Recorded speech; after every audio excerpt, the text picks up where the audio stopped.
ಇತ್ತೀಚೆಗೆ ಹಣವನ್ನು ಈ ಚಿಟ್ನಲ್ಲಿ ಇನ್ವೆಸ್ಟ್ಮೆಂಟ್ ಮಾಡೋದು ಅದು ಸಹಜವಾಗಿ ನಡೆಯುತ್ತೆ, ಮಾಡ್ತಾರೆ. ಆದರೆ ಚಿಟ್ ಫಂಡ್ನ ಹೆಸರಿನಲ್ಲಿ ಕೋಟಿ ಕೋಟಿ ವಂಚನೆ ಮಾಡಿರುವಂತಹ ಪ್ರಕರಣ ಒಂದು ಬೆಳಕಿಗೆ ಬಂದಿದೆ. 48 ಕೋಟಿಗೂ ಅಧಿಕ ಹಣವನ್ನು ವಂಚಿಸಿರುವ ಆರೋಪ ಕೇಳಿಬಂದಿದೆ. ನೋಡಿ, ಕೇರಳ ದಂಪತಿಯಿಂದ ಚಿಟ್ ಫಂಡ್ ಹೆಸರಿನಲ್ಲಿ ಮೋಸ ಮಾಡಿರೋದು, ದೋಖಾ ಮಾಡಿರೋದು ಈಗ ಬಯಲಾಗಿದೆ. ಬೆಂಗಳೂರಿನಲ್ಲಿ ಚಿಟ್ ಫಂಡ್ ನೆಪದಲ್ಲಿ ಭಾರೀ ಚೀಟಿಂಗ್ ಮಾಡಿದ್ದಾರೆ. A&A ಕಂಪನಿ ಚಿಟ್ ಫಂಡ್ ಸಂಸ್ಥೆ ನಡೆಸ್ತಾ ಇದ್ರು. ಪತಿ ಪತ್ನಿ ಇಬ್ರು ಸೇರ್ಕೊಂಡು ಮೋಸ ಮಾಡಿದ್ದಾರೆ. ಕೀನ್ಯಾಕ್ಕೆ ಅನಂತರ ಪರಾರಿಯಾಗಿದ್ದಾರೆ ಅನ್ನೋ ಮಾಹಿತಿ ಲಭ್ಯ ಆಗಿದೆ. ಇವರಿಬ್ರು ಕೂಡ ಚಿಟ್ ಫಂಡ್ ನಡೆಸ್ತಾ ಇದ್ರು. ಈ ದಂಪತಿ 48 ಕೋಟಿ ರೂಪಾಯಿ ಅನ್ನೋದು ಈಗ ಮಾಹಿತಿ ಲಭ್ಯ ಆಗಿದೆ. ಚಿಟ್ ಫಂಡ್ನ ಹೆಸರಿನಲ್ಲಿ, ಚಿಟ್ ಫಂಡ್ ಅಂತ ಹೇಳಿದ್ರೆ ಒಂದಿಷ್ಟು ಸರ್ಕಲ್ ಇರುತ್ತೆ, ಅವರೆಲ್ಲರೂ ಇನ್ವೆಸ್ಟ್ಮೆಂಟ್ ಮಾಡ್ತಾರೆ. ಯಾರಿಗೆ ಅಗತ್ಯ ಇರುತ್ತೆ ಆ ಸಮಯದಲ್ಲಿ ಅವರನ್ನ ಎತ್ಕೋತಾರೆ. ಇದು ಚಿಟ್ ಫಂಡ್ ವ್ಯವಹಾರ. ಇದರ ಹೆಸರಿನಲ್ಲಿ ಕೋಟಿ ಕೋಟಿ ವಂಚನೆ ಮಾಡಿರುವಂಥ ಪ್ರಕರಣ ಇದು. ಕೇರಳ ಮೂಲದವರು ಹಣವನ್ನು ವಂಚನೆ ಮಾಡಿ ಕೀನ್ಯಾಗೆ ಓಡೋಗಿದ್ದಾರೆ ಅನ್ನೋದು. ಆರಂಭದಲ್ಲಿ 60 ಜನರಿಂದ ರಾಮಮೂರ್ತಿ ಠಾಣೆಗೆ ದೂರು ಕೊಡ್ತಾರೆ. ದಿನದಿಂದ ದಿನಕ್ಕೆ ಈ ದೂರುಗಳ ಸಂಖ್ಯೆ ಹೆಚ್ಚುತ್ತಾ ಇದೆ. ಸದ್ಯ ಪ್ರಕರಣ ಸಂಬಂಧ 408 ಜನರಿಂದ ದೂರು ದಾಖಲಾಗಿದೆ. ಆರಂಭದಲ್ಲಿ 60, ಆನಂತರ ಎಲ್ರಿಗೂ ಗೊತ್ತಾಗಿದೆ ಇವರು ಮೋಸ ಮಾಡಿ ಓಡೋಗಿದ್ದಾರೆ ಅಂತೇಳಿ. ಹಾಗಾಗಿ 408 ಜನ ಇಲ್ಲಿವರೆಗೂ ದೂರು ಕೊಟ್ಟಿದ್ದಾರೆ. CIDಗೆ ಈ ಕೇಸ್ ವರ್ಗಾವಣೆ ಆಗಿದೆ. ಪೊಲೀಸರು ಸದ್ಯಕ್ಕೆ ಪ್ರಾಥಮಿಕವಾಗಿ ಮಾಹಿತಿಯನ್ನು ಕಲೆ ಹಾಕಿದ್ದಾರೆ. ವಂಚಕಿ ಸವಿತಾ ದಂಪತಿಯನ್ನು ತಾವು ಗಮನಿಸ್ತಾ ಇದ್ದೀರಲ್ಲ, ಇವರೇ ಗಂಡ ಹೆಂಡತಿ ಇಬ್ಬರು ಸೇರಿಕೊಂಡು ಚಿಟ್ ಫಂಡ್ ಅನ್ನೋ ಹೆಸರಿನ ನೆಪದಲ್ಲಿ ಹೂಡಿಕೆ ಮಾಡಿ ಮೋಸ ಮಾಡಿದ್ದಾರೆ. ನನಗೆ ಆ್ಯಕ್ಚುಲಿ ಇವ್ರನ್ನ ಪರಿಚಯ ಇರೋದು ಆಲ್ಮೋಸ್ಟ್ 2014ರಿಂದ ಒಂದು ಸೆಂಟ್ ಮೇರೀಸ್ ಚರ್ಚ್ ಅಂತ ಚರ್ಚದ ಕನ್ಸ್ಟ್ರಕ್ಷನ್, ಅಲ್ಲಿಂದನೇ ಇವ್ರನ್ನ ಪರಿಚಯ ಆಗಿರೋದು. ಸೊ ಇವರು ಯೂಶ್ವಲಿ ಏನು ಮಾಡೋದು, ಎಲ್ಲ ಚರ್ಚಸ್ಸಲ್ಲಿರೋರನ್ನ ಪರಿಚಯ ಇರೋರನ್ನ ಕ್ಲೋಸ್ ಮಾಡಿಕೊಂಡು ಇವಾಗ ಅವರು ಒಬ್ಬರನ್ನ ಇವಾಗ ನನ್ನನ್ನು ಟಾರ್ಗೆಟ್ ಮಾಡಿ ಅಕೌಂಟ್ ಹಾಕ್ಸ್ಕೊಂಡ್ಬಿಡ್ತಾರೆ. ಆಮೇಲೆ ಅದರಿಂದ ನನ್ನ ಮೂಲಕ ಸ್ವಲ್ಪ ದಿನ ಆದಮೇಲೆ ನನ್ನ ಫ್ರೆಂಡ್ಸ್ನೆಲ್ಲ ಲೈಟಾಗಿ ಟಾರ್ಗೆಟ್ ಮಾಡ್ತಾರೆ. ನನ್ನಿಂದ ಕೇಳ್ತಾರೆ ಒಂದು ರೆಫರೆನ್ಸ್ ಕೊಡಿ, ಆ ಥರ ಈ ಥರ ಕೊಡಿ.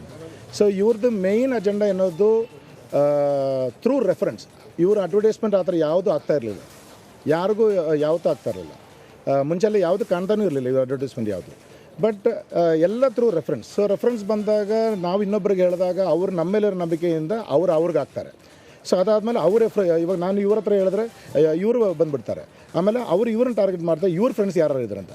ಹಾಗೆ ಬಂದು ಸುಮಾರು ಜನ ಆಗಿದೆ. ಬಟ್ ಇದು ಯಾರು ಎಷ್ಟು ಹಾಕಿದ್ದಾರೆ, ಹೆಂಗೆ ಹಾಕಿದ್ದಾರೆ ಅಂತ ಯಾರಿಗೂ ಏನೂ ಗೊತ್ತಿಲ್ಲ. ಯಾರ್ಯಾರು ಲಿಂಕ್ ಇಲ್ಲ, ಯಾರ್ಯಾರು ಕಾಂಟ್ಯಾಕ್ಟ್ ಮಾಡ್ತಾ ಇಲ್ಲ. ಬಟ್ ಸುಮಾರು ಜನ ಆಗ್ತಾ ಇದ್ದಾರೆ. ಈ ಆಫೀಸಲ್ಲಿ ನಾನೊಂದು 14 ವರ್ಷದಿಂದ ಕೆಲಸ ಮಾಡ್ತಾಯಿದ್ದೀನಿ. ನಮ್ಮ ಜೊತೆ ಸತಿ ಮೇಡಮ್ ಅಂತ ಇದ್ದಾರೆ, ಅವರು 20 ವರ್ಷದಿಂದ ಮಾಡ್ತಾಯಿದ್ದಾರೆ. ನಾವು ರೆಗ್ಯುಲರಾಗಿ ನಾರ್ಮಲಾಗಿ ಆಫೀಸ್ ಹೋಗ್ತಾನೇ ಇದ್ದೀರಿ. ಸೋಮವಾರ ಇವರು ನಮಗೆ ಹೇಳಿದ್ರು, ಈ ಥರ ತಂದೆಗೆ ಹುಷಾರಿಲ್ಲ, ಊರಿಗೆ ಹೋಗ್ಬೇಕಾಗುತ್ತೆ ಅಂತ. ಅದಾದಮೇಲೆ ಮತ್ತೆ ಅವ್ರ ಆಫೀಸ್ ಬಂದಿಲ್ಲ. ಅವ್ರು ನಾರ್ಮಲಿ ಹಂಗೆ ವಾರಕ್ಕೆ 1 ಸತಿ ಬರ್ತಾರೆ, 2 ಸತಿ ಬರ್ತಾರೆ, ಅದೇ ಥರ. ಸೋಮವಾರ ಆದಮೇಲೆ ಶುಕ್ರವಾರ ಒಂದು ಕಸ್ಟಮರ್ ನಮಗೆ ಫೋನ್ ಮಾಡಿ ಹೇಳಿದ್ದಾರೆ, ಈ ಥರ ನಿಮ್ಮ ಆಫೀಸ್ಗೆ ಬರಬೇಕಂದ್ರೆ ಲೊಕೇಶನಲ್ಲಿ ಟೆಂಪರವರಿಲಿ ಕ್ಲೋಸ್ಡ್ ಅಂತ ತೋರಿಸ್ತಾ ಇದೆ ಅಂತ. ಆವಾಗ ನಾವು ಚೆಕ್ ಮಾಡಿ ಹೆಚ್ಚಿನ ಮಾಹಿತಿಯೊಂದಿಗೆ ನಮ್ಮ ಪ್ರತಿನಿಧಿ ಅರವಿಂದ ದೂರವಾಣಿ ಸಂಪರ್ಕದಲ್ಲಿದ್ದಾರೆ. ಅರವಿಂದ, ಆ ಕಂಪ್ನಿಯಲ್ಲಿ ಕೆಲಸ ಮಾಡ್ತಿರೋರು ಇಬ್ಬರಿದ್ದಾರೆ, ಅವರು ಮಾತಾಡಿದ್ದಾರೆ. ಏನು ಹೇಳ್ತಾರೆ? ಅವರಿಗೆ ಈ ವಂಚನೆ ಬಗ್ಗೆ ಮಾಹಿತಿ ಇಲ್ವಂತ. ಈಗ ಇವರಿಬ್ಬರು ಎಲ್ಲಿ ತಲೆಮರೆಸಿಕೊಂಡಿದ್ದಾರೆ? ಪೊಲೀಸರ ತನಿಖೆ ವೇಳೆ ಏನಾದರೂ ಮಾಹಿತಿ ಲಭ್ಯ ಆಗಿದೆ? ಎಷ್ಟು ಜನಕ್ಕೆ ಇವರು ವಂಚಿಸಿದ್ದಾರೆ ಅರವಿಂದ್? ಖಂಡಿತ ರಂಜಿತ್, ನಿಜಕ್ಕೂ ಬೆಂಗಳೂರಿನಲ್ಲಿ ಇತ್ತೀಚೆಗೆ ಈ ಚಿಟ್ ಫಂಡ್ ಹಾಗೂ ಬ್ಯಾಂಕ್ ಲೋನ್ ಹೆಸರಲ್ಲಿ ಕೋಟ್ಯಾಂತರ ರೂಪಾಯಿ ವಂಚನೆಯ ಪ್ರಕರಣಗಳು ಹೆಚ್ಚಾಗ್ತಾನೆ ಹೋಗ್ತಾ ಇದ್ದಾವೆ. ಇತ್ತೀಚೆಗೆ ಬಸವೇಶ್ವರ ನಗರ ಠಾಣಾ ವ್ಯಾಪ್ತಿಯಲ್ಲಿ ಕೂಡ ಇದೇ ರೀತಿಯಾಗಿ ವಂಚನೆ ಆಗಿತ್ತು. ಈಗ ಸದ್ಯ ರಾಮಮೂರ್ತಿ ನಗರ ಠಾಣೆಯಲ್ಲಿ ಸುಮಾರು 408 ಜನ ದೂರನ್ನ ಕೊಟ್ಟಿರುವಂತದ್ದು. ಒಂದು ದಂಪತಿಯ ಮೇಲೆ ಇವರು ದೂರನ್ನ ಕೊಟ್ಟಿರುವಂತದ್ದು. ಸುಮಾರು 60 ಜನರಿಗೆ ಮೋಸ ಮಾಡಿದ್ದಾರೆ ಅನ್ನುವಂತಹ ಪ್ರಾಥಮಿಕ ಮಾಹಿತಿ ಈಗ ಲಭ್ಯ ಆಗ್ತದೆ. ಹಾಗೆ 48 ಕೋಟಿಗಿನ್ನ ಹೆಚ್ಚಿನ ಒಂದು ದುಡ್ಡು ಕೂಡ ಇಲ್ಲಿ ಮೋಸ ಆಗಿದೆ ಅನ್ನುವಂತಹ ಮಾಹಿತಿ ಕೂಡ ಲಭ್ಯ ಆಗ್ತಿದೆ. A&A ಅನ್ನುವಂತಹ ಚಿಟ್ ಫಂಡ್ ಕಂಪನಿಯನ್ನ ಇವರು ನಡೆಸ್ತಾ ಇರ್ತಾರೆ. ಗಂಡ ಟಾಮಿ ಹಾಗೂ ಪತ್ನಿ ಚೀನಿ ಟಾಮಿ ಎಂಬುವರಿಂದ ವಂಚನೆ ಕೂಡ ಆಗಿರುವಂತದ್ದು. ಇವರು 20 ವರ್ಷಗಳಿಂದ ಇದೇ ಬೆಂಗಳೂರಿನಲ್ಲಿ ವಾಸವಾಗಿರ್ತಾರೆ. ರಾಮಮೂರ್ತಿ ನಗರದಲ್ಲಿ ಈ ಒಂದು ಕಂಪನಿಯನ್ನ, ಚಿಟ್ ಫಂಡ್ ಕಂಪನಿಯನ್ನ ನಡೆಸ್ತಾ ಇರ್ತಾರೆ. ಅವರಿಗೆ ಇರುವಂತಹ ಸ್ನೇಹಿತರು ಹಾಗೆ ಆ ಏರಿಯಾದಲ್ಲಿರುವಂತಹ ಯಾರ್ಯಾರು ಶ್ರೀಮಂತ ವ್ಯಕ್ತಿಗಳಿರ್ತಾರೆ, ಯಾರ್ಯಾರು ಅತಿ ಒಂದು ದುಡ್ಡನ್ನ ರಿಯಲ್ ಎಸ್ಟೇಟ್ ನಲ್ಲಿ ಈ ರೀತಿಯಾಗಿ ಇನ್ವೆಸ್ಟ್ಮೆಂಟ್ ಮಾಡ್ತಿರ್ತಾರೆ. ಅವರನ್ನ ಗಾಳ ಹಾಕಿ ಇವರು ಅವರಿಗೆ ಮೋಸ ಮಾಡಿ ವಂಚನೆ ಮಾಡಿರುವಂತದ್ದು. ಅದರಲ್ಲೂ ಕೂಡ ಕೇರಳ ಮೂಲದಿಂದ ಬಂದು ಬೆಂಗಳೂರಿನಲ್ಲಿ ವಾಸವಿರುವಂತಹ ಭಾಗಶಃ 90ರಷ್ಟು ಜನರಿಗೆ ಇವರು ಮೋಸ ಮಾಡಿರುವಂತದ್ದು ಸದ್ಯ ಬೆಳಕಿಗೆ ಬಂದಿರುವಂತದ್ದು. ಈಗ ಸದ್ಯ 60 ಜನರಿಂದ ದೂರು ದಾಖಲಾಗಿರುವಂತದ್ದು. ಕಳೆದ ತಿಂಗಳು 30ರಂದು ಇವರು ಬೆಂಗಳೂರಿನಿಂದ ಚೀನಿಯಾಗೆ ಪರಾರಿಯಾಗಿರುವಂತಹ ಮಾಹಿತಿ ಕೂಡ ಲಭ್ಯ ಆಗಿದೆ. ಇನ್ನು 5ನೇ ತಾರೀಕಿನಿಂದ ದೂರುಗಳು ಜಾಸ್ತಿ ಆಗ್ತಾ ಹೋಗ್ತಾ ಇದ್ದೇವೆ. ಜೊತೆಗೆ ಮನೆ, ಕಾರು ಎಲ್ಲವನ್ನೂ. ಓಕೆ, ಥ್ಯಾಂಕ್ ಯು ತಮ್ಮೆಲ್ಲ ಮಾಹಿತಿಯಾಗಿ ಅರವಿಂದ್. ಇತ್ತೀಚೆಗೆ ಹಣವನ್ನ ಈ ಚಿಟ್ನಲ್ಲಿ ಇನ್ವೆಸ್ಟ್ಮೆಂಟ್ ಮಾಡೋದು ಅದು ಸಹಜವಾಗಿ ನಡೆಯುತ್ತೆ, ಮಾಡ್ತಾರೆ. ಆದರೆ ಚಿಟ್ ಫಂಡ್ನ ಹೆಸರಿನಲ್ಲಿ ಕೋಟಿ ಕೋಟಿ ವಂಚನೆ ಮಾಡಿರುವಂತಹ ಪ್ರಕರಣ ಒಂದು ಬೆಳಕಿಗೆ ಬಂದಿದೆ. 48 ಕೋಟಿಗೂ ಅಧಿಕ ಹಣವನ್ನ ವಂಚಿಸಿರುವ ಆರೋಪ ಕೇಳಿ ಬಂದಿದೆ. ನೋಡಿ, ಕೇರಳ ದಂಪತಿಯಿಂದ ಚಿಟ್ ಫಂಡ್ ಹೆಸರಿನಲ್ಲಿ ಮೋಸ ಮಾಡಿರೋದು, ದೋಖಾ ಮಾಡಿರೋದು ಈಗ ಬಯಲಾಗಿದೆ. ಬೆಂಗಳೂರಿನಲ್ಲಿ ಚಿಟ್ ಫಂಡ್ ನೆಪದಲ್ಲಿ ಭಾರೀ ಚೀಟಿಂಗ್ ಮಾಡಿದ್ದಾರೆ. A&A ಕಂಪನಿ ಚಿಟ್ ಫಂಡ್ ಸಂಸ್ಥೆ ನಡೆಸ್ತಾ ಇದ್ರು. ಪತಿ ಪತ್ನಿ ಇಬ್ರು ಸೇರ್ಕೊಂಡು ಮೋಸ ಮಾಡಿದ್ದಾರೆ. ಕೀನ್ಯಾಕ್ಕೆ ಅನಂತರ ಪರಾರಿಯಾಗಿದ್ದಾರೆ ಅನ್ನೋ ಮಾಹಿತಿ ಲಭ್ಯ ಆಗಿದೆ. ಇವರಿಬ್ರು ಕೂಡ ಚಿಟ್ ಫಂಡ್ ನಡೆಸ್ತಾ ಇದ್ರು. ಈ ದಂಪತಿ 48 ಕೋಟಿ ರೂಪಾಯಿ ಅನ್ನೋದು ಈಗ ಮಾಹಿತಿ ಲಭ್ಯ ಆಗಿದೆ. ಚಿಟ್ ಫಂಡ್ನ ಹೆಸರಿನಲ್ಲಿ, ಚಿಟ್ ಫಂಡ್ ಅಂತ ಹೇಳಿದ್ರೆ ಒಂದಿಷ್ಟು ಸರ್ಕಲ್ ಇರುತ್ತೆ, ಅವರೆಲ್ಲರೂ ಇನ್ವೆಸ್ಟ್ಮೆಂಟ್ ಮಾಡ್ತಾರೆ. ಯಾರಿಗೆ ಅಗತ್ಯ ಇರುತ್ತೆ ಆ ಸಮಯದಲ್ಲಿ ಅವರನ್ನ ಎತ್ಕೋತಾರೆ. ಇದು ಚಿಟ್ ಫಂಡ್ ವ್ಯವಹಾರ. ಇದರ ಹೆಸರಿನಲ್ಲಿ ಕೋಟಿ ಕೋಟಿ ವಂಚನೆ ಮಾಡಿರುವಂಥ ಪ್ರಕರಣ ಇದು. ಕೇರಳ ಮೂಲದವರು ಹಣವನ್ನ ವಂಚನೆ ಮಾಡಿ ಕೀನ್ಯಾಗೆ ಓಡೋಗಿದ್ದಾರೆ ಅನ್ನೋದು. ಆರಂಭದಲ್ಲಿ 60 ಜನರಿಂದ ರಾಮಮೂರ್ತಿ ಠಾಣೆಗೆ ದೂರು ಕೊಡ್ತಾರೆ. ದಿನದಿಂದ ದಿನಕ್ಕೆ ಈ ದೂರುಗಳ ಸಂಖ್ಯೆ ಹೆಚ್ಚುತ್ತಾ ಇದೆ. ಸದ್ಯ ಪ್ರಕರಣ ಸಂಬಂಧ 408 ಜನರಿಂದ ದೂರು ದಾಖಲಾಗಿದೆ. ಆರಂಭದಲ್ಲಿ 60, ಆನಂತರ ಎಲ್ರಿಗೂ ಗೊತ್ತಾಗಿದೆ ಇವರು ಮೋಸ ಮಾಡಿ ಓಡೋಗಿದ್ದಾರೆ ಅಂತೇಳಿ. ಹಾಗಾಗಿ 408 ಜನ ಇಲ್ಲಿವರೆಗೂ ದೂರು ಕೊಟ್ಟಿದ್ದಾರೆ. CIDಗೆ ಈ ಕೇಸ್ ವರ್ಗಾವಣೆ ಆಗಿದೆ. ಪೊಲೀಸರು ಸದ್ಯಕ್ಕೆ ಪ್ರಾಥಮಿಕವಾಗಿ ಮಾಹಿತಿಯನ್ನು ಕಲೆ ಹಾಕಿದ್ದಾರೆ. ವಂಚಕಿ ಸವಿತಾ ದಂಪತಿಯನ್ನು ತಾವು ಗಮನಿಸ್ತಾ ಇದ್ದೀರಲ್ಲ, ಇವರೇ ಗಂಡ ಹೆಂಡತಿ ಇಬ್ಬರು ಸೇರಿಕೊಂಡು ಚಿಟ್ ಫಂಡ್ ಅನ್ನೋ ಹೆಸರಿನ ನೆಪದಲ್ಲಿ ಹೂಡಿಕೆ ಮಾಡಿ ಮೋಸ ಮಾಡಿದ್ದಾರೆ. ನನಗೆ ಆ್ಯಕ್ಚುಲಿ ಇವ್ರನ್ನ ಪರಿಚಯ ಇರೋದು ಆಲ್ಮೋಸ್ಟ್ 2014ರಿಂದ ಒಂದು ಸೆಂಟ್ ಮೇರೀಸ್ ಚರ್ಚ್ ಅಂತ ಚರ್ಚದ ಕನ್ಸ್ಟ್ರಕ್ಷನ್, ಅಲ್ಲಿಂದನೇ ಇವ್ರನ್ನ ಪರಿಚಯ ಆಗಿರೋದು. ಸೊ ಇವರು ಯೂಶ್ವಲಿ ಏನು ಮಾಡೋದು, ಎಲ್ಲ ಚರ್ಚಸ್ಸಲ್ಲಿರೋರನ್ನ ಪರಿಚಯ ಇರೋರನ್ನ ಕ್ಲೋಸ್ ಮಾಡಿಕೊಂಡು ಇವಾಗ ಅವರು ಒಬ್ಬರನ್ನ ಇವಾಗ ನನ್ನನ್ನು ಟಾರ್ಗೆಟ್ ಮಾಡಿ ಅಕೌಂಟ್ ಹಾಕ್ಸ್ಕೊಂಡ್ಬಿಡ್ತಾರೆ. ಆಮೇಲೆ ಅದರಿಂದ ನನ್ನ ಮೂಲಕ ಸ್ವಲ್ಪ ದಿನ ಆದಮೇಲೆ ನನ್ನ ಫ್ರೆಂಡ್ಸ್ನೆಲ್ಲ ಲೈಟಾಗಿ ಟಾರ್ಗೆಟ್ ಮಾಡ್ತಾರೆ. ನನ್ನಿಂದ ಕೇಳ್ತಾರೆ ಒಂದು ರೆಫರೆನ್ಸ್ ಕೊಡಿ, ಆ ಥರ ಈ ಥರ ಕೊಡಿ. ಸೊ ಇವ್ರದ್ದು ಮೇಯ್ನ್ ಅಜೆಂಡಾ ಅನ್ನೋದು ಥ್ರೂ ರೆಫರೆನ್ಸ್.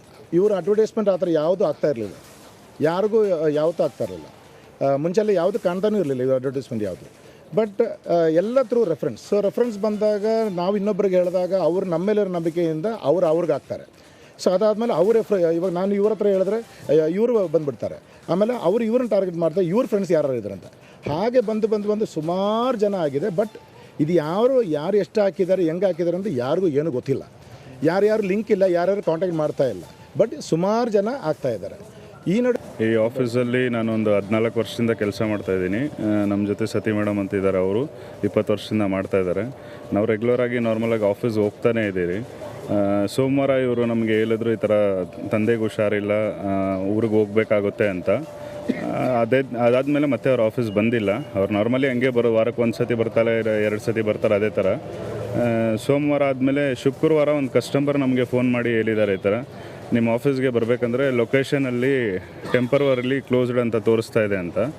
ಆವಾಗ ನಾವು ಚೆಕ್ ಮಾಡಿ ಹೆಚ್ಚಿನ ಮಾಹಿತಿಯೊಂದಿಗೆ ನಮ್ಮ ಪ್ರತಿನಿಧಿ ಅರವಿಂದ ದೂರವಾಣಿ ಸಂಪರ್ಕದಲ್ಲಿದ್ದಾರೆ. ಅರವಿಂದ, ಆ ಕಂಪ್ನಿಯಲ್ಲಿ ಕೆಲಸ ಮಾಡ್ತಿರೋರು ಇಬ್ಬರಿದ್ದಾರೆ, ಅವರು ಮಾತಾಡಿದ್ದಾರೆ. ಏನು ಹೇಳ್ತಾರೆ, ಅವರಿಗೆ ಈ ವಂಚನೆ ಬಗ್ಗೆ ಮಾಹಿತಿ ಇಲ್ವಂತ.